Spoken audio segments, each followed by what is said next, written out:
Hello friends, my name is Lohputu Desideri Sandi. You can call me Desi.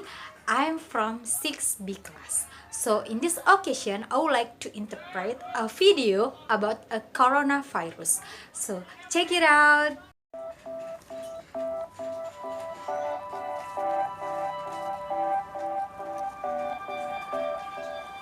So a coronavirus is a type of virus that's found in many animals and also humans. And it's called a coronavirus because if you look at an electron micrograph of the virus, you see these little spikes, and it almost looks like a crown, and that's where the word coronavirus comes from. There are many types of coronaviruses, at least 4 will cause upper respiratory infections in children. And then starting in 2003, we started to see serious lung disease from pandemics caused by one of 3 coronavirus. SARS-1, that began in 2003. It caused 800 deaths. Then something called MERS, which is called the Middle Eastern Respiratory Syndrome. And now this new SARS-2 coronavirus that's causing a disease called COVID-19. Apa itu virus corona?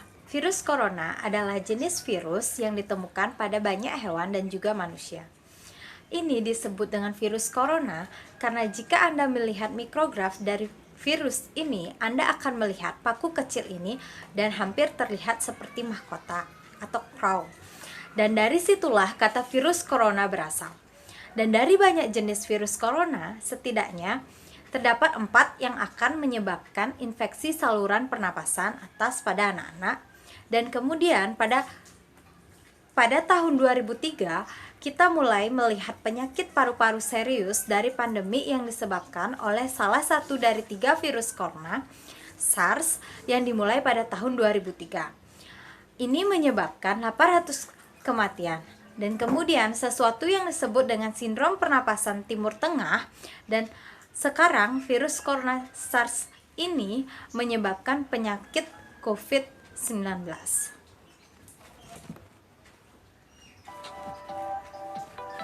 The SARS-2 coronavirus is a respiratory virus that spreads through what's called droplet contact. By that I mean somebody sneezes or coughs and releases micro droplets that either go directly on your face, and then you rub those droplets into the mucous membranes of your eyes or mouth, and that's why we tell you not to touch your face in order to prevent you from getting this virus. Or the virus can land on surfaces, and then you come into contact with your hands and then touch your face or get it into your eyes or mouth. There's another mode of transmission which is called airborne transmission, and we don't know if this occurs for the SARS-2 coronavirus or not. In this case, you're getting small droplets that can travel for meters or several feet in the air and then are also infectious. So we're really trying to establish. Dan bagaimana itu menyebar? Penyakit pada COVID-19, corona, SARS, adalah virus pernafasan yang menyebar melalui apa yang disebut dengan kontak tetesan, dan maksudnya adalah seseorang bersin atau batuk dan melepaskan tetesan mikro yang langsung masuk ke wajah Anda, dan Anda menggosok tetesan itu ke dalam selaput lendir mata Anda atau mulut, dan dari itulah sebabnya kami memberitahu Anda untuk tidak menyentuh wajah Anda untuk mencegah Anda mendapatkan virus ini, atau virus ini dapat mendarat di permukaan dan kemudian Anda bersentuhan dengan tangan Anda.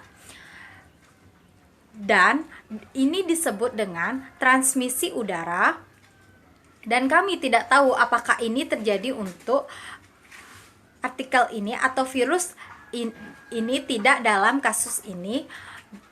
Anda mendapatkan tetesan kecil yang dapat melakukan perjalanan 4 meter atau beberapa kaki di udara, dan kemudian juga infeksi ini all the different modes of transmission. We're pretty confident about the droplet mode. We're not so sure about airborne, and there's even a third possibility of fecal oral transmission, because we can detect sometimes this virus in the feces, but we don't know if that's clinically significant.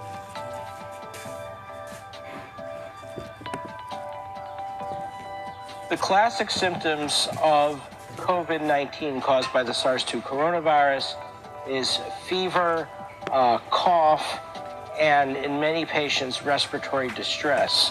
So in the early stages, this virus can resemble upper respiratory infections, colds.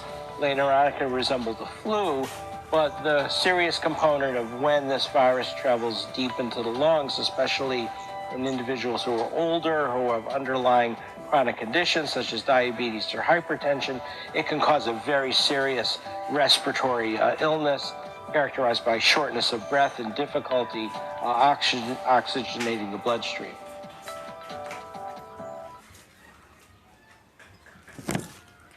Jadi, kami benar-benar mencoba untuk membangun semua mode penularan yang berbeda.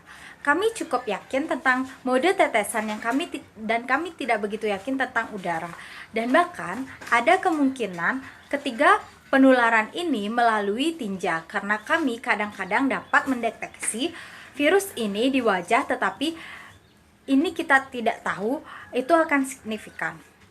Dan apa itu gejalanya? Gejala klasik dari COVID-19 disebabkan oleh SARS. Untuk virus corona adalah demam, batuk, dan pada banyak pasien gangguan pernapasan, sehingga pada tahap awal virus ini dapat menyerupai infeksi saluran pernapasan, pilek, kemudian menyerupai flu, tetapi komponen serius ketika virus ini menyebar jauh ke paru-paru, terutama individu yang lebih tua mendasari kondisi kronis seperti diabetes atau hipertensi, itu dapat menyebabkan penyakit pernapasan yang sangat serius yang ditandai dengan sesak nafas, kemudian oksigen, kesulitan oksigen atau mengoksigenasi aliran darah.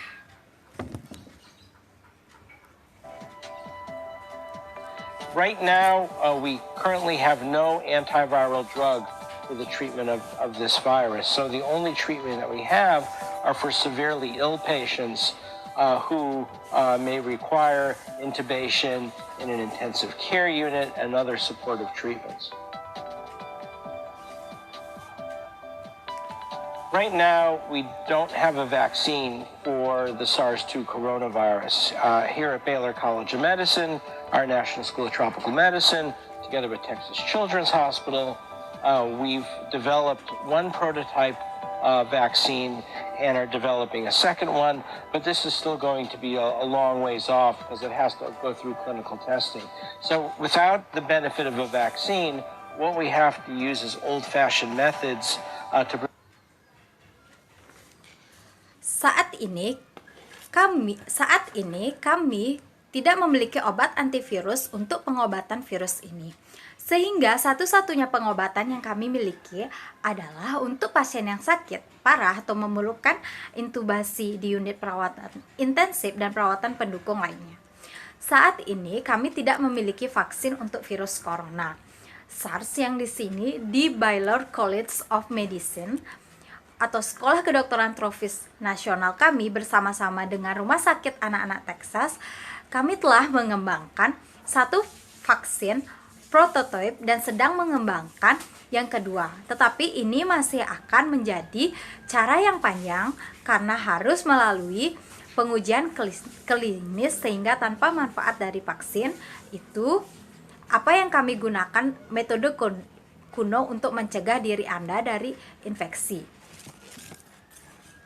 Prevent yourself from getting infection, and they're similar to the ones you would ordinarily use to avoid getting the flu, which means that you wash your hands frequently with hot water and soap, and that's frequent hand washing is an important way to prevent yourself from getting this virus. Avoid touching your face. You'd be surprised how many times a person touches their face in the course of the day, and so learn behavior to avoid that.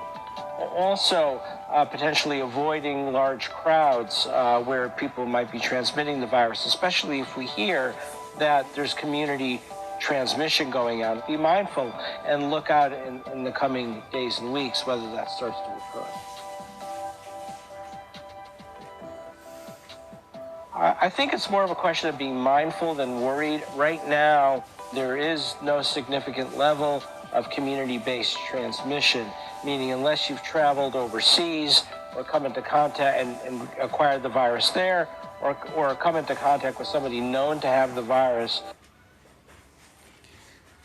Dan mereka mirip dengan yang biasa Anda gunakan untuk menghindari flu, yang berarti bahwa Anda sering memegang tangan dengan air panas dan sabun, dan itulah Hanwa sering mencuci tangan adalah cara terpenting untuk mencegah diri Anda terkena virus ini. Jangan menyentuh wajah Anda, dan kami telah terkejut betapa seringnya orang tersebut menyentuh wajah mereka saat kursus ini. Jadi pelajari perilaku untuk menghindarinya, yang juga berpotensi menghindari kerumunan besar di mana orang mungkin menularkan virus, terutama jika kita mendengar bahwa adanya transmisi komunitas yang menjadi perhatian. Dan sadar dalam beberapa hari dan minggu mendatang apakah itu mulai.